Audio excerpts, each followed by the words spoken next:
Again, this is one of those scenarios where like, just do yourself a favor in that instance and don't teach the complex thing that you want them to do. Have them pick it up, get to it really quickly so you can get to the act of coaching and make it easy on yourself.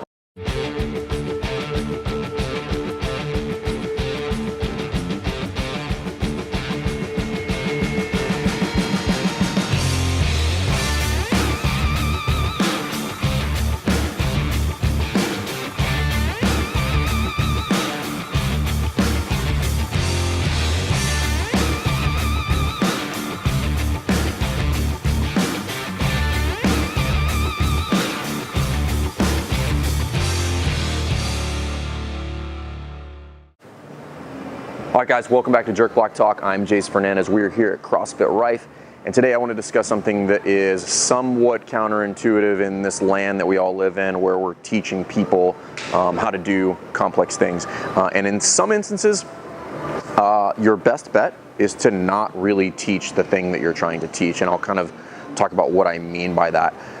It gets really easy sometimes to get caught up in us kind of teaching some of like the intricacies of the snatch or the clean and jerk, and we start getting a little bit too into the weeds and we lose people when we could just make it very, very simple on them, tell them to do something, and it will be a much better outcome. The reason I brought this up is because of watching a really interesting video the other day, which I'll link up here, which is there's a very high-end pistol shooter who was talking about how to shoot, and the first thing he doesn't teach people is to aim, which is counterintuitive to us when we're shooting, is you think you need to aim. And he was talking about, you'll see in the video, it's just the first thing they teach is just the trigger pull, no aiming involved at all. And that made me think a lot about how we do things here when we're talking about, you know, the clean, the snatch, and things of that nature, where we get into things that might just be kind of cart in front of the horse. So I get a lot of questions actually from staff in here when they first come on board at seminars about, hey, how do you teach the clean? And people give me kind of a funny look when I say I don't. I simply just tell people to jump, shrug, and put the bar on the shoulder. So I'll give you kind of an abbreviated version of how we run through the clean, and it's pretty quick, and it's intended to be. I don't want people to intervene with their own thoughts in what we're trying to do, because most people will pick it up intuitively. So the first thing we'll have athletes do is just pick up the bar from this position, and from here, this is literally how simple it is. I will tell them to just jump, shrug, and bring the bar up to the shoulder, and I'll usually get something that looks like that, okay? Now, if you're saying, hey, that's a crappy clean, yes, it is, but look how fast we got to that position, jumping and shrugging. Now I know where I'm gonna have problems, and I can talk about specific things about like, hey, listen, when you catch, you're catching here. Now I want you to catch there and send your butt back. And I didn't go into this long diatribe about like how to keep your arms straight and then getting the elbows around quickly. So again, this is one of those scenarios where like, just do yourself a favor in that instance and don't teach the complex thing that you want them to do. Have them pick it up, get to it really quickly so you can get to the act of coaching and make it easy on yourself. Once they move the first time, you'll have a much better idea of where to direct your effort in order to get what it is that you want. Something that happens very frequently in seminars when we're teaching the jerk, right? So if you're like me when you're a new coach, I had like this real anxiety about teaching the jerk. It's a complex movement.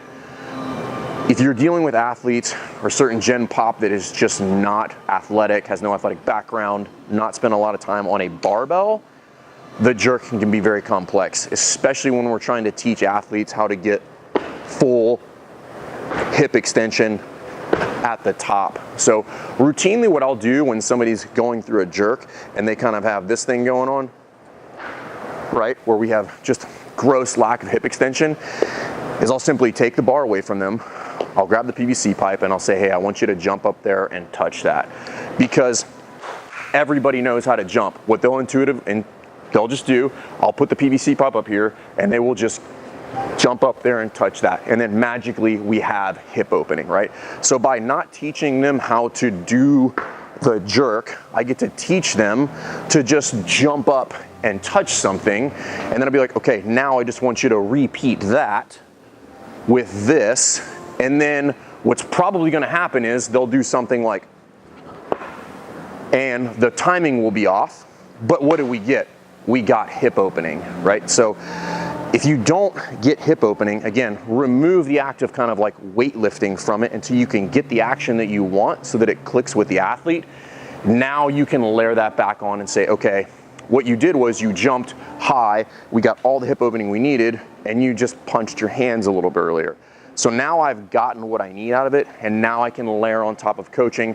I can start getting to something a little bit more specific about timing instead of just that really, really major piece of hip opening. So same thing with the snatch, guys. I mean, like, that's two different scenarios. So I generally teach the clean by not teaching the clean. The jerk, I run through the progression. So you kind of have two different scenarios. One where I start by kind of not teaching, right? So the general rule of thumb there is, at least when I teach the clean, is just, I just want them to get something that resembles a clean as fast as I can get them there so we can start to tweak that. The jerk has a lot more moving parts to it, in my opinion. Speed, timing of the hands overhead, receiving position, where I'm going to potentially see some mobility problems. So in that one, I'm going to teach the progression of the clean. And by the way, neither one of these are right or wrong, but there's it's two different scenarios. One here where I start by not teaching, and the other one in the jerk where I started with something structured and fixed, and then at some point I abandon that and then just go back to not teaching it. Jump up there and touch that. Cool. Now take this, do that again, right? So it doesn't really matter how you do it. What's more important is the skill of understanding when to make that transition. Okay, is it easier for me to just start by telling them to do something that's fairly natural? Hey, I just want you to jump, pull this up to the shoulders, or do I go through that exercise of having something structured so I can teach the entire class to do that, figure out where I need to focus my efforts, and then if I have somebody that's just not catching on, now I abandon all of the teaching. I just tell them to do something very natural, jump up there and touch that, and then I get what I want. So I just thought about that. I get a lot of questions about in the seminars, a lot of questions when people come in and they start kind of working on our staff. They're like, hey, how do you teach this? How do you teach that? And they look at me weird sometimes when I say, I don't. Sometimes your best bet is not overcomplicating something that's already complicated. I don't want my athletes to think, I just want them to move, and then if it's not correct, I'll correct those minor pieces that's going on, whether it's overhead position, elbow speed, hip opening, things of that nature. But again, I just thought it was interesting, especially after I watched that video about kind of he's not teaching people to aim, which is a really kind of, when you watch it, it's kind of a mind-blowing concept, but very, very simple. So I hope that's useful. If you guys like this content, please subscribe to the YouTube channel, and we'll see you next time. Thanks.